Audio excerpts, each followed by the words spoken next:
পেরেক বাইকের পেছনে ঢুকেছিল এদিন ওই চাকার ভিতরে। তো আমাকে ম্যাপ বলছে ঠিক এই সাইডটা আমার লোকেশনটা, আমাকে দেখাচ্ছে এখানটার লোকেশনটা। আমরা গুগল ম্যাপের ভরসায় এসে আবারও ফেসে গেছি। দেখো আমরা এখন এরকম একটা জায়গায় এসে দাঁড়িয়ে গেছি। আমরা লাল মাটির রাস্তা, এত সুন্দর লাগছে এই অ্যাঙ্গেলটা। ও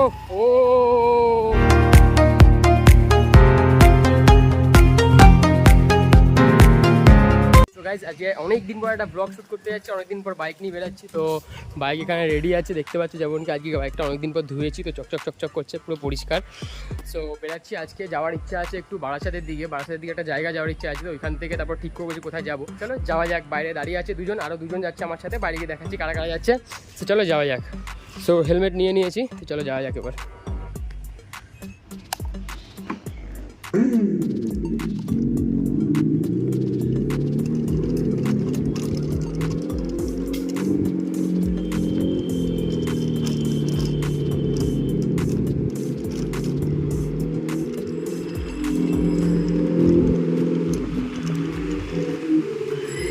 এই যে দুজন আমার সাথে যাচ্ছে, একটা হলো প্রবীর সিং, আমার সাথে পিকনিকে গেছিলো, আর একদম নতুন আমার ব্লগে। কোন জায়গাটা ব্রেক ঢুকে, তো ব্রেকটা আগে বের করতে হবে। তো আগে চলো গ্যারেজের দিকে যাওয়া যাক। রিং পয়েন্টে চলে গেছি নাকি? এত বড় একটা ব্রেক বাইকের পেছনে ঢুকেছিল এদিন ওই চাকার ভিতরে। মানে ভাবছি এক সপ্তাহ আগে ঢুকেছিল, নেগলিজেন্সি কারণে বের করিনি। যদি এটা কাত হয়ে ঢুকতো তাহলে তো পুরো ভুগে চলে যেত। চলো এখন যাওয়া যাক। খাওয়া টাওয়া সব দেওয়া হয়ে গেছে, পাংচারও সাউন্ড হয়ে গেছে। এটাকে ফেলে দিই, এটাকে রেখে কী করবো? হ্যাঁ দেখে দেয় ঝুড়ি বাজা খেয়ে নিবি বেঁচে দিয়ে।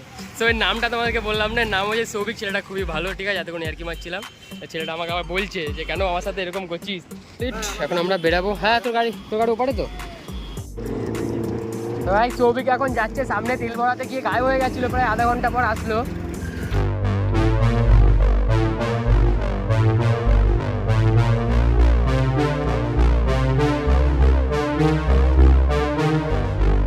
Welcome to Dum Dum municipal. এসছিস তো, রাস্তা খিদে পাবে না। টাকাটাই হয়েছে।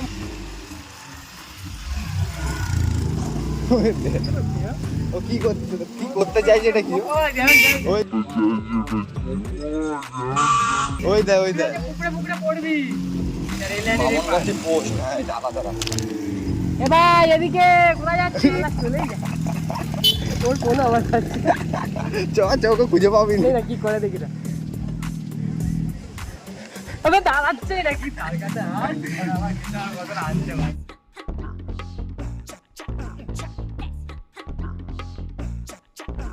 ওরে না দেখতে পাচ্ছে না, শুনতে পাচ্ছে। এদিকে এদিকে উড়িয়ে চলে যাচ্ছি, ডাকছি শুনতে পাচ্ছিস না? এই ওখানে গিয়ে দাঁড়িয়ে আছে। তাকে নিয়ে এসছি ভাই, ডাকছি পিছন থেকে, ধুলো উড়িয়ে দিয়ে চলে যাচ্ছি।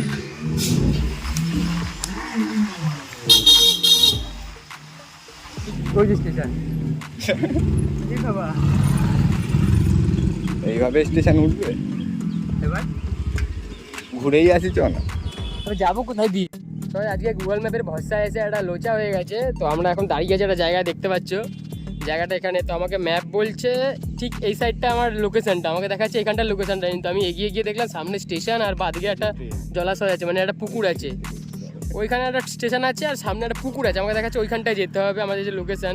তো আমরা এখন এই পুকুরটায় যাবো গাড়ি নিয়ে। হেভি ভাষা ভেসেছি ভাই। এখন আবার আমাকে ব্যাক করে 400-500 মিটার ঘুরে আবার যেতে হবে। চলো যাই। হেভি ফাঁসলাম আজ গুগল ম্যাপের দয়ায়। চলো, থ্যাংক ইউ ভাই।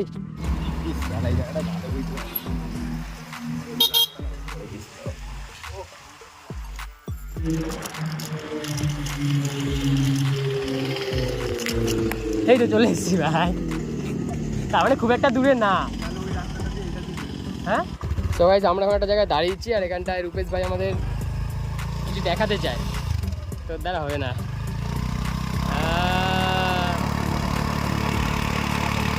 টায়ারটা শেষ এক্ষুনি ফাটবে টায়ার। কতটা গর্ত হয়ে গেল ভাই। নতুন টায়ার লাগাবি তো? না, হ্যাঁ নতুন টায়ার লাগাবি। না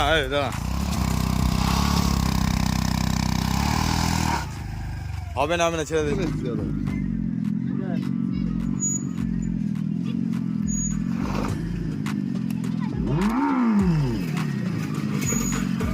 অনেক পাকামো করলাম ওখানে দাঁড়িয়ে কিছুক্ষণ, করতে তো কিছু পারলামই না, বেকার।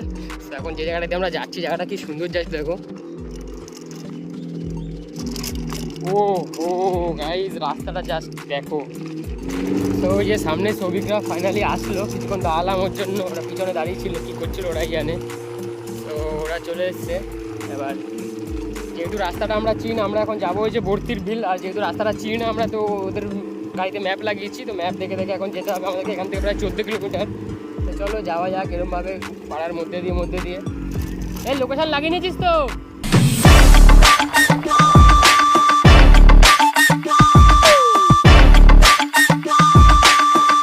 আমরা গুগল ম্যাপের ভরসায় এসে আবারও ফেসে গেছি। দেখো আমরা এখন এরকম একটা জায়গায় এসে দাঁড়িয়ে গেছি, দেখাচ্ছে সামনে ওখানে 100 মিটারের লোকেশন শেষ। তো ওখানটা লোকেশন শেষ হলে কী করে হবে আমি এটাই বুঝতে পারছি না। আমরা আগেরবার এসেছিলাম এই জায়গাটা না, সেই জায়গাটা বুঝতে পারছি, ম্যাপে পুরো আমরা ভুল চলে এসেছি আজকে, পুরো ফেসে গেছি। এখন ওরা গাড়ি নিয়ে ওখানে গিয়ে আটকে গেছে, দেখি ওরা যাক, যদি রাস্তা পায় তাহলে যাবো, নাহলে বেকার গিয়ে লাভ নেই। বক্তব্য হচ্ছে এখান থেকে ডাইরেক্ট বাঁ দিকে মারবো। হারিয়ে গেছি ভাই, হারিয়ে গেছি, মাঠের মাঝখানে হারিয়ে গেছে। ওই যে প্লেন যাচ্ছে, মানে ওদিকে এয়ারপোর্ট আছে। উহ আরে গাড়িটা চমকাচ্ছে তো রোদে। এদিকে খানা আছে, এদিকে পানা খানা খানা, সেটা কি? খানা বলতে ডোবা, ওই তো বস্তির বিল।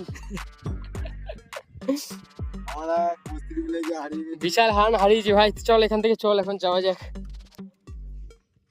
তো গাইস জানি না আর কত ঘুরতে হবে, ম্যাপ দেখে দেখে তো অনেকবার ভুল রাস্তায় গেছে। আরও একটা রাস্তা এখন আমাদেরকে কিছুটা এরকম একটা রাস্তা দিয়ে নিয়ে যাচ্ছে দেখো। আর দুবার ম্যাপ দেখে ভুল রাস্তায় পৌঁছেছি, এবার যদি ভুল জায়গায় পৌঁছোই তাহলে আর যাবো না, ডাইরেক্ট বাড়ি চলে যাবো, কারণ গাড়িতেও চার্জ খুব একটা বেশি আছে বলবো না। চলো যাই দেখি, এবার এখান থেকে ডান দিক নিতে হবে।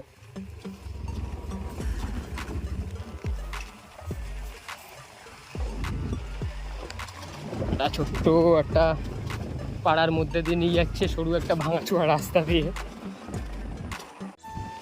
সো গাইস যতই ভুল জায়গায় যাই আর যেখানেই যাই, আমাদের কলকাতার এত কাছে যে এইরকম একটা জায়গা আছে, সত্যি মানে আজ পর্যন্ত আমরা জানতাম না। দেখো জায়গাটা কত সুন্দর, কত সুন্দর জায়গাটা, জাস্ট দেখো।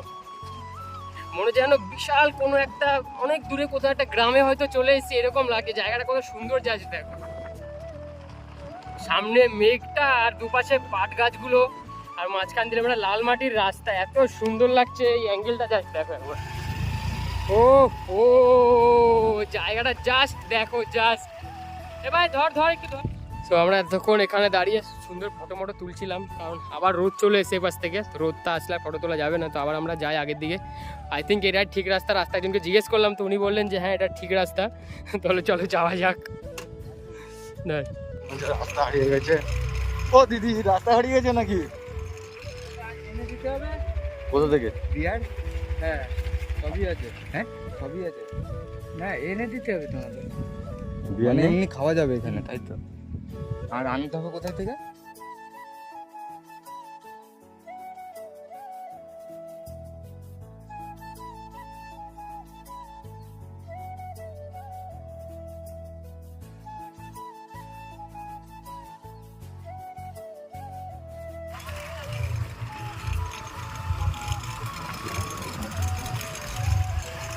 এই যে আমাদের ভাই আসছে পিছন থেকে।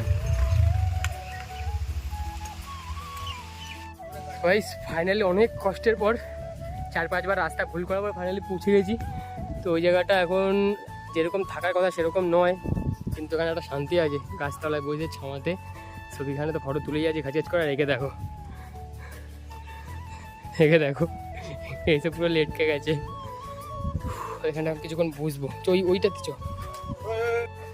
ছবিকের মনটা খুব বড়, ওই জন্য বড় বড় লাড্ডু নিয়ে এসছে। দে ভাই দেখাই। এটা খুলতে পারছি না। দে আমি খুলে দিচ্ছি। দিস লেডি না ব্লু স্টার ব্লাস্টার যেন বললাম, একটু পড়াশোনা শেখ। এটা খুলতে পারছি। গাইস এই জায়গাটা আলাদা একটা শান্তি আছে, কি বলবো। এত গরমের মধ্যেও একটা সুন্দর হাওয়া দিচ্ছে, আর বেশ ঠান্ডা কুলকুল জায়গাটা। এখন আমরা এই জায়গাটায় এসে শোবো একটু কিছুক্ষণ।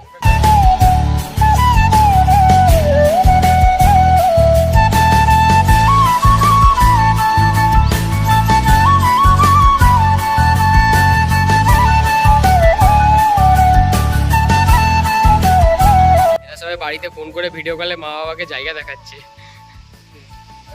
একটা গাছতলায় আমরা বসে হাওয়া খাচ্ছি আর এখানটায় খুব সুন্দর একটা জিনিস দেখলাম, এক প্রেমিকের কাজ। দেখো জিতু প্লাস ডলি, দেখে মনে হচ্ছে না পুরো রক্ত দিয়ে লিখেছে। দেখো তারপর পিঁপড়ে লেগে গেছে, গাছটাকে খুঁটে খুঁটে নাম লিখে দিয়ে গেছে। কি অবস্থা ভাই সাহেব।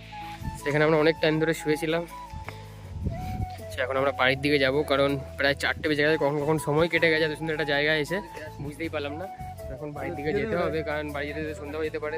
এবার বেরিয়ে যাই। গাড়িটা তখন ছাওয়ায় রাখা ছিল, ভালো হয়েছে, বেশ ঠান্ডা হয়ে গেছে, কুলকুল।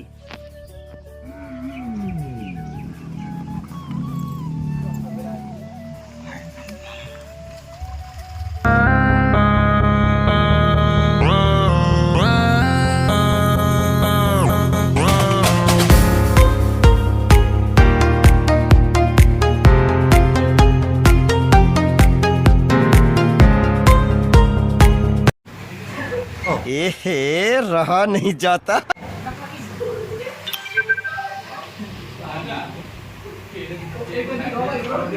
এখন প্রায় 6টার মতো বেজে গেছে। আমরা এখন এসেছিলাম হয়েছে এখানটায়, পাশে হয়েছে উজ্জ্বলদার বিরিয়ানির দোকান। তো এখান থেকে আমরা এখন বিরিয়ানি খেয়ে উঠলাম, কারণ সারাদিন না খেয়েছিলাম, শুধু জল বিস্কুট এসবই খেয়েছিলাম। তো খুব জোর খিদে পেয়ে গেছিলো। তো এখন এখানটায় গাড়ি তো পার্ক করা আছে একটা গ্যারেজে। আর রূপেশের খুব জোর বাথরুম লেগেছে, তো বাথরুম করতে গেছে, আমরা এখন ওয়েট করছি। তো এখান থেকে তারপরে সোজা বাড়ি।